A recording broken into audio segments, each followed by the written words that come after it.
네, 안녕하십니까. 형소파 강의를 시작하겠습니다.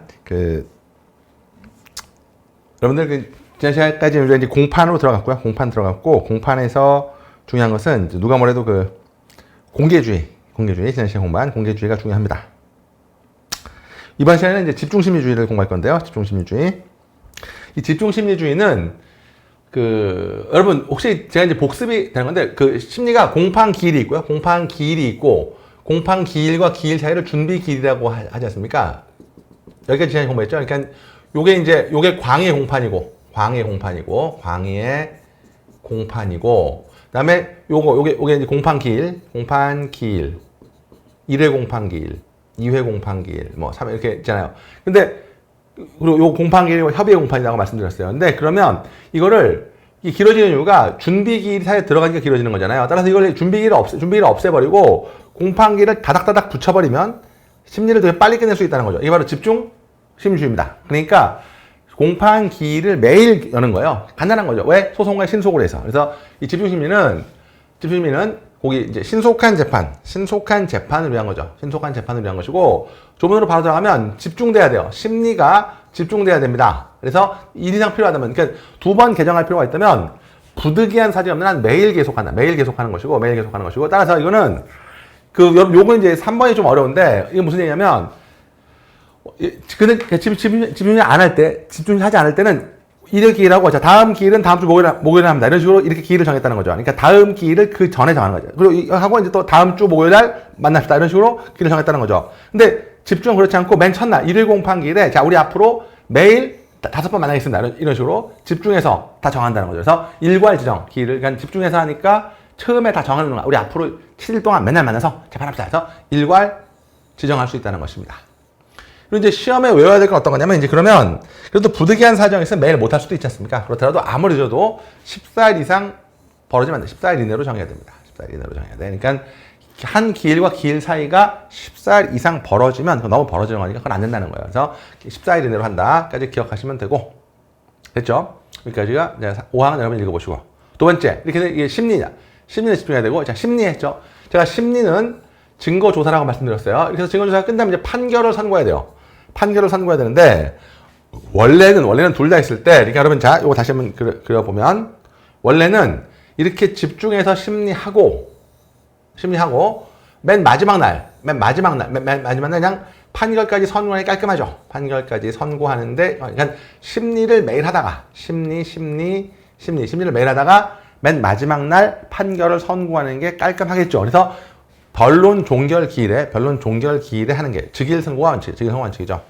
근데 이제 판사도 좀 생각해 볼 필요가 있잖아요. 이제 심리 다 끝났는데 요즘 좀 고민을 혼자 좀 생각 좀 해보자라고 하면 이렇게 심리를 해서 집중해서 하고 맨 마지막 기일 판결 선고 기일은 떨어뜨릴 수 있다는 거죠. 이제 맨 마지막 판결 선고 기일은 떨어뜨려서 할 수 있다는 거야. 근데 그것도 역시 아까 마찬가지인데 요것도 이 판결 선고 기일도 떨어뜨릴 수 있는데 이것도 지금 본 것처럼 14일을 넘으면 안 돼요. 판결 선고일이 14일을 초과하면 되는 거죠. 14일.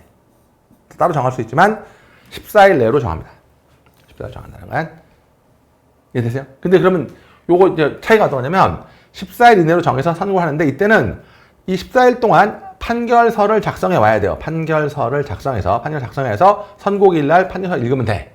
근데 변론 종결 기일 날 원칙대로 변론 종결 판결을 선고했으면 선고를 해버리자. 구두로 선고하고, 나중에 판결서를 작성하는 거야. 그러니까, 요게 원칙대로 하면, 요거, 본문, 즉일 선고했을 때는, 맨 마지막 날 판결 선고했을 때 아닙니까? 그때는 판결 선고 후에, 한 다음에 나중에 판결서를 작성한다는 거죠. 이런 식으로, 나중에 판결서를 작성하는 거지만, 만약에 따로 선고일을 지정했을 때는 판결서를 만들어 와야 돼요. 그것만 보시면 될 것 같습니다. 이게 바로 집중 심리주의고 판결 선고일, 이런 개념을 좀 가볍게 보시면 되겠습니다. 되시고요. 집중 심리 구현하셔도 되는데 이것이 객관식에 나오진 않을 거니까. 근데 여러분, 다만 집중 심리주의는 두 가지만 좀 기억하시면 돼요. 집중 심리 두 가지가 어떤 거냐면, 이게 매일 하다 보니까 이게 띄엄띄엄 하면 그러니까 요거 기억할게. 만약에 심리를 띄엄띄엄 하면 피곤해서 충분히 준비해서 다음 기일에 임하고 다음 기일에 이렇게 할 수 있잖아요. 여기 이제 여기 공판 준비 아닙니까? 준비할 수 있는데 이거는 집중하면 공판 준비가 다 없어지는 거잖아요. 이때 준비할 수 있는데 기일 사이에 이 준비가 다 없어지는 거기 때문에 피고인의 방어 준비가 소홀할 수가 있어요. 그래서 첫 번째 뭐냐면 반드시 국선 변호인제도, 국선 변호인을 변호권을 보장해줘야 돼. 그러니까 이 집중심이 잘못하면 재판을 빨리 하다 보면 피고인의 방어권이 험난하게 침해될 수가 있기 때문에 반드시 국선 변호인제도를 모든 구속사건으로 확대해야 돼요. 이거 좀 어려우면 함 선생님이 수업시 말씀하셨지만 변호권 보장, 그러니까 변호권이 보장이 돼야 돼요. 변호권이 보장이 돼야 돼. 왜냐면 집중해서 하다 보면 너무 피고인의 방어권이 침해될 우려가 있기 때문입니다. 그거 기억하시고요. 그 다음에 집중하기 전에 그래서 충분히 준비하고 집중에 들어가야 돼요. 왜냐면 사이사이에 준비할 시간이 없으니까. 그래서 준비 절차를 만든 거죠. 변호인하고 이 두 개만 잘 기억하시면 됩니다. 되시겠죠? 준비 절차. 이 정도 보시면 되고요. 그러니까 충분히 준비해서 집중해야 되고, 그 다음에 피고인의 방어권이 침해될 염려가 있으니까 변호권을 철저히 보장해준다. 없으면 국선 변호사 선임해준다까지 기억하시면 되겠습니다. 여기까지가 심판의 좀 내용이었습니다. 자, 이제 드디어 우리가 중요한 내용으로 들어가게 되는데, 바로 공판 심리의 범위입니다. 심리의 범위. 그래서 심리의 범위인데, 여러분, 이거는 이제 되게 중요한 개념이고, 형수님 제일 중요한 개념이라고 할 수 있어요. 한 문제 나오는 부분인데, 여러분, 일단 이 심판의 대상은요, 민사소송에서는 소송물이라고 부르고, 그러니까 법원의 재판의 대상이죠. 법원이 뭘 재판할 거냐는 거죠. 심판의 대상은 도대체 법원이 뭘 재판하는 거냐는 거예요. 그런데 결국 심판의 대상은 범죄 아닙니까? 형사소송법은? 그러니까 민사소송은 소송물의 분쟁이에요. 민사소송은 분쟁을 해결하는 거지만, 형사소송은 여러분 조금만 생각해 보면 형사소송의 심판의 대상은 결국 범죄죠. 범죄를 심사해서 형벌을 부과하는 거니까 범죄인데, 이 범죄를 누가 밝혀왔습니까? 검사가 수사해서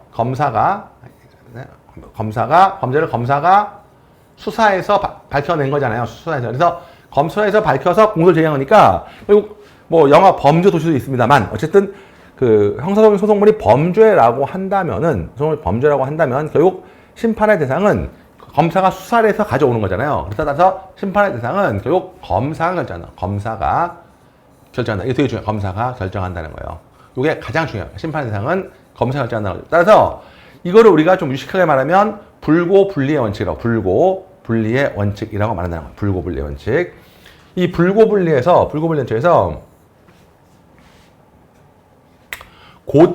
불고의 고자가 공소입니다. 고자가 공소고요.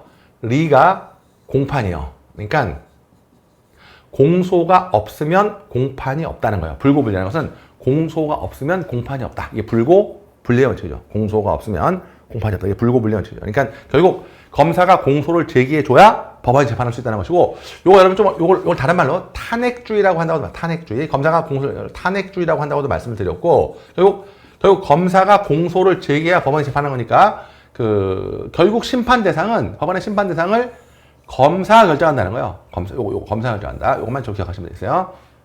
이해되시죠? 심판 대상. 되십니까? 그 정도 기억하시면 되고, 그리고 민사소송에서는 소송물이라고 부른다까지도 여기서 정리하시면 됩니다. 그래서 결국 심판의 대상은 검사가 정한다는 거예요. 그러면 여러분 이제 요거 뒤에 너무 어려운 거니까 제가 설명을 좀 간단하게 드리려고 하는데요. 그러면 잘 봐요. 여러분 요거 제가 밑줄에 자, 검사가 시험 볼게요. 검사가 검수라고 쓰는지 모르겠네요. 갈 때가 된 거죠. 우리 검사님이 수사하셔가지고 수사한 거야. 공소를 제기했습니다. 그러면 우리 이미 봤지만 공소장에다가 범죄 사실을 기재하겠죠. 범죄 사실을 기재할 거라고요. 그러면 이 공소장에 기재된 범죄 사실, 요게 법원의 심판 대상이에요. 공소장에 기재된 범죄 사실이 이게 법원의 심판 대상이라는 거죠. 그래서 공소장에 기재했는데, 이때 기재를 우리 말씀드렸는데, 기재를 제가 특정해야 된다라고 말씀드렸죠. 특정이란 건 결국 구체적으로 기재한다는 거예요. 그러니까 공소장에는 범죄 사실을 피고인의 방어권을 보장해서 구체적으로 기재해야 되니까, 구체적으로 기재는 특정된 범죄 사실이죠. 요게 바로 현실적 심판 대상입니다. 현실적 심판 대상. 현실적 심판 대상. 그러니까 같이 볼게. 검사가 수사를 한 다음에 공소장에 구체적으로 기재한 범죄 사실이 법원의 현실적 심판 대상인 거죠. 법원의 현실적 심판 대상은 검사가 공소장에 구체적으로 기재한 사실, 이게 바로 현실적 심판, 요것만 기억하시면 됩니다. 그러면 검사가 기재 안 했으면 재판할 필요가 없죠. 그러니까 요것도 미치면 돼. 현실적 심판 대상이 되지 않으면 이거를 재판 안 해도 위법이라고 잘못할 수 없는 거죠. 그러니까 이거 그냥 두 개만 보면 돼요. 그러니까 현실적 심판 대상까지 기억하시면 되겠습니다. 여기까지 이해되십니까? 그러니까 검사가 공소장에 특정해서 기재한 것이 현실적 심판 대상이다. 하지만 일단 그것만 기억하시면 되겠습니다. 어렵지 않죠? 그리고 심판의 대상은 누가 정한다고요? 검사가 정한다고요. 이제 뒤에 갔다가 같이 볼게요. 그러면 여러분 요건 가볍게 볼게요. 요건 판례를 읽으시면 돼. 자, 요건 밑줄 칠게요. 공소가 제기되지도 않은 범죄 사실. 그럼 심판 대상이 아니죠. 공소가 제기되지 않은 이거는 심판 대상이 아닌데 현실적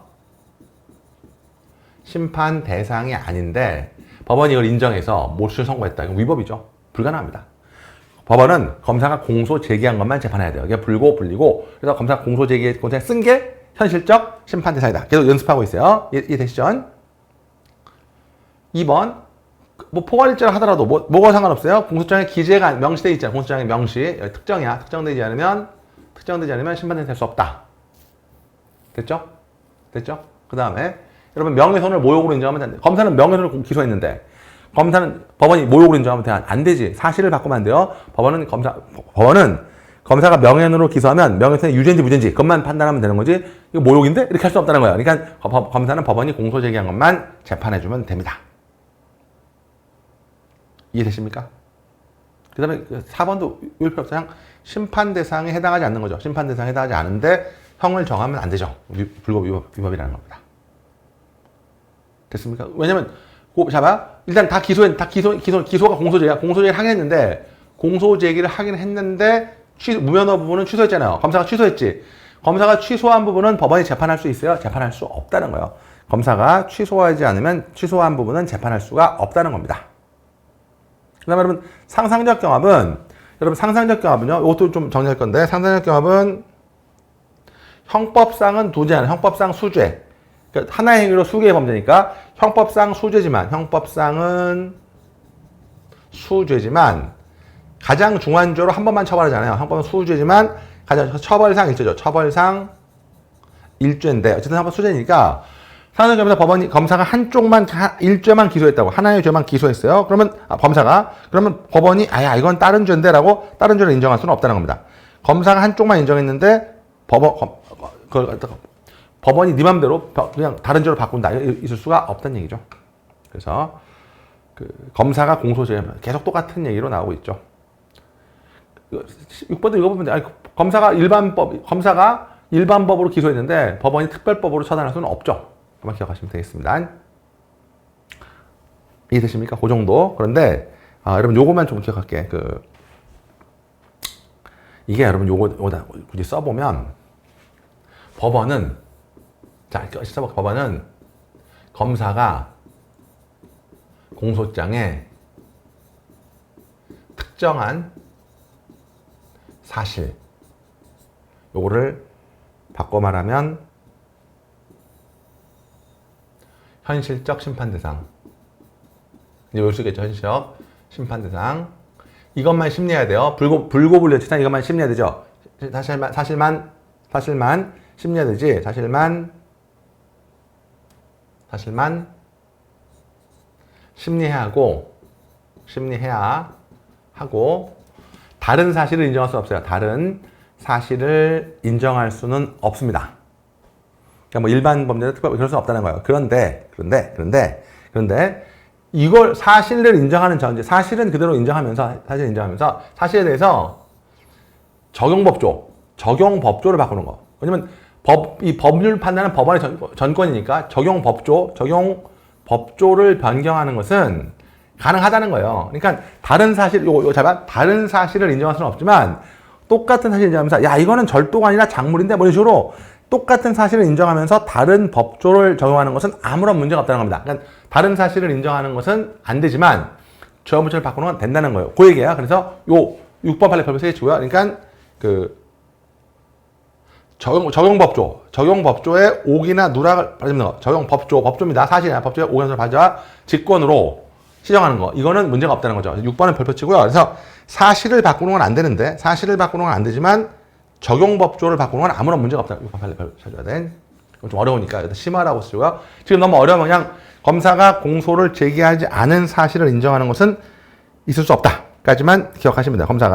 검사가 공소 제기하지 않은 사실을 인정하는 건 안 됩니다. 공소 제기한 사실만 인정해야 되는데 법조는 바꿀 수 있다. 이거 심화로 알아두시면 좋겠습니다. 거기가 이제 불고불리 원칙이죠. 그만 기억하시면 돼요. 그다음에 불고불리 이건 좀 나머지가 뒤에 공소장 변경까지 할게요. 그래서 일단 그거 기억하시고요. 여러분들 요거 3번 보고 3번 읽으면 되고 3번 보면 적용 법조. 그러니까 사실을 바꾸는 적용 법조를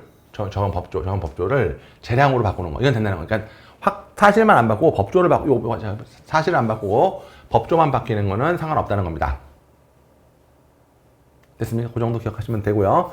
그다음에 여러분 요거는 범죄 야형사유입니다. 야형사유.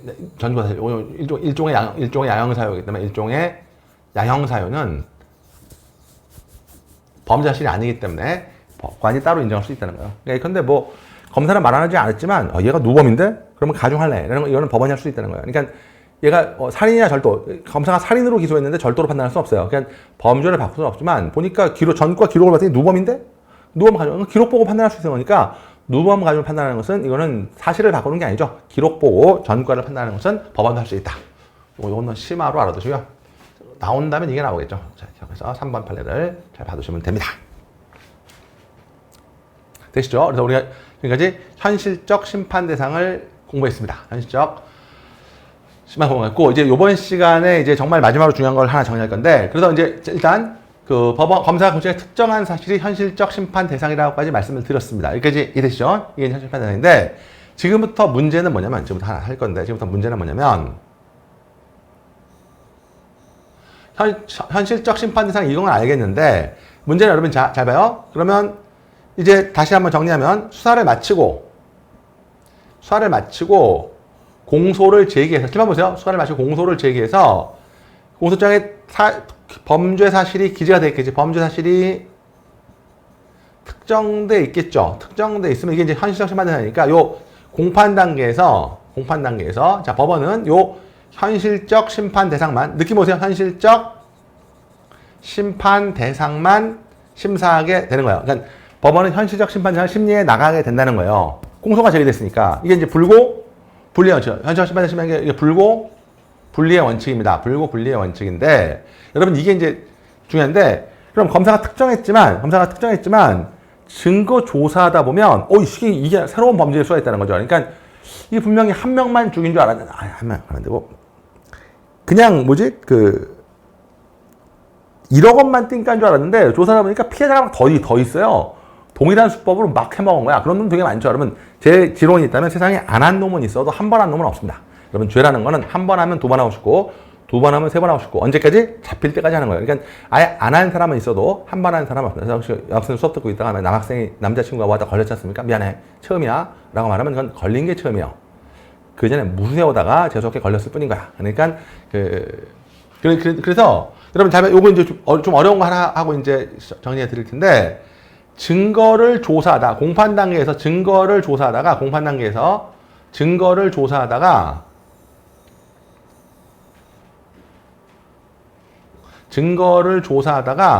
이게 현실적 심판 대상을 추가하거나 변경할 수 있다. 추가 철회 변경.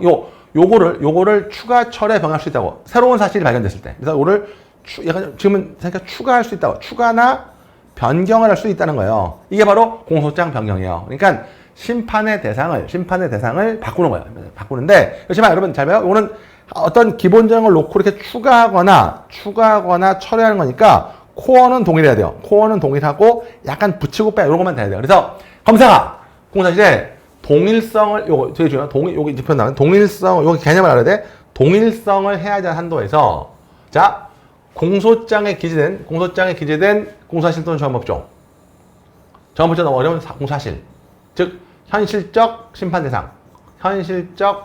대상을 추가 철회 변경할 수 있다는 거야. 그러니까 재판하다가 현실적 심판 대상을 추가 철에 변경할 수도 있다는 거야. 근데 상습 절도로 기소했는데 절도가 몇 개 더 있어. 그런 걸 추가할 수 있다는 거예요. 그다음에 이건 내가 한 게 아닌데 뺄 수도 있고 이런 식으로 추가 철에 변경할 수 있다는 거예요. 이게 바로 공소장 변경이고 시험에 꼭 나온다고 생각하시면 공소장 변경은 시험에 꼭 나온다고 생각하시면 되고 다만 여러분 공소장 변경은 일단 기본적으로 잘 봐요. 법원의 허가를 얻어야 돼요. 법원의 허가를 얻어야 됩니다. 법원의 허가를 얻어야 돼. 법원의 허가를 얻어야 되는데 말씀드리고 이제 다음 시간에 할 건데 법원의 허가를 얻어야 돼. 왜? 공판 단계니까. 공판 단계이기 때문에 어쨌든 공소제기까지는 검사 네 맘이었지만 여기서 공판 들어왔으니까 법원의 허가를 받아야 돼요. 그런데 다만 뒤를 같이 볼 건데 법원 허가를 받긴 받지만 뒤로 가볼게요. 몇 페이지냐면 쓸 거야. 좀 넘어가고 어려운 부분이 아니에요. 여러분들 되게 쉽게 정리할 수 있습니다.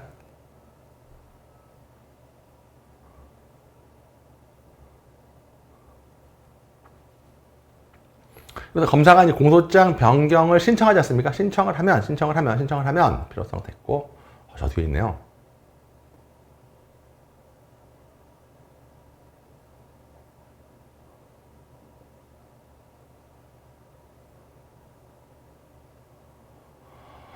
엄청 쓰네. 잠깐만요. 더 가야 되겠습니다.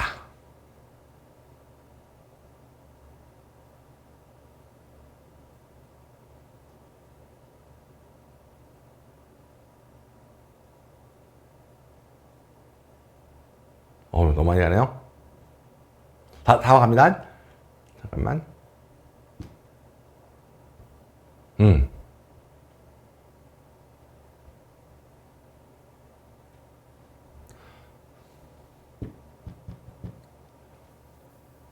넘어가십니까?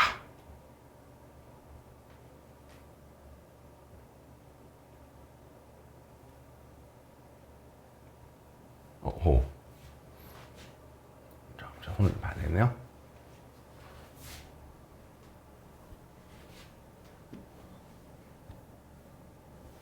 됐네. 신청을 할 수 있는, 검사가 신청을 하면 꼭, 좀 어려운데? 너무 많이 왔네요.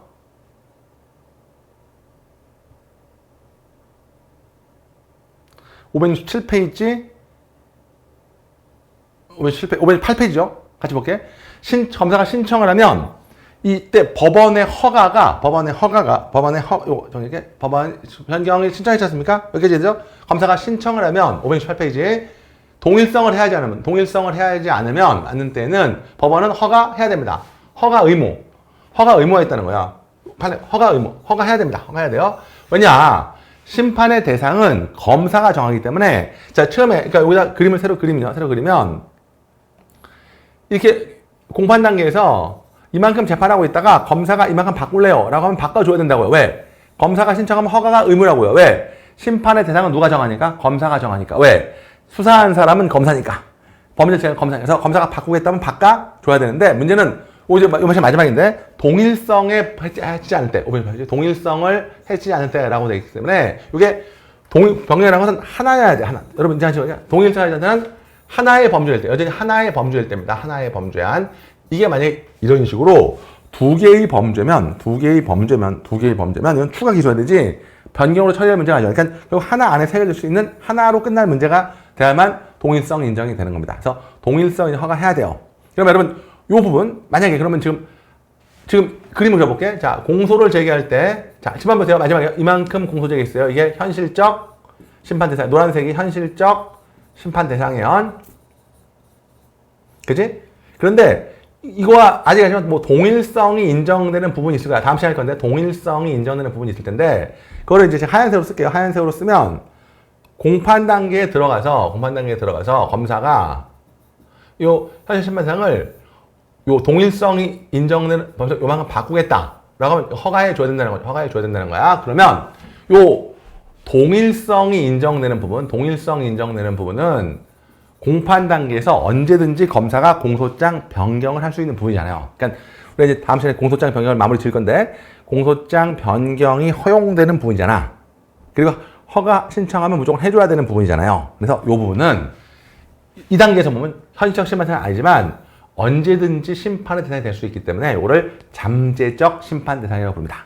그러면 정리하면 이것만 쓰고 이제 끝낼게요. 정리를 하면 결국 심판의 대상은 검사가 정하는데 검사가 공소장에 특정한 부분 1번 요 우리가 현실적 심판 대상이라고 부르고 현실적 심판 대상이라고 부릅니다.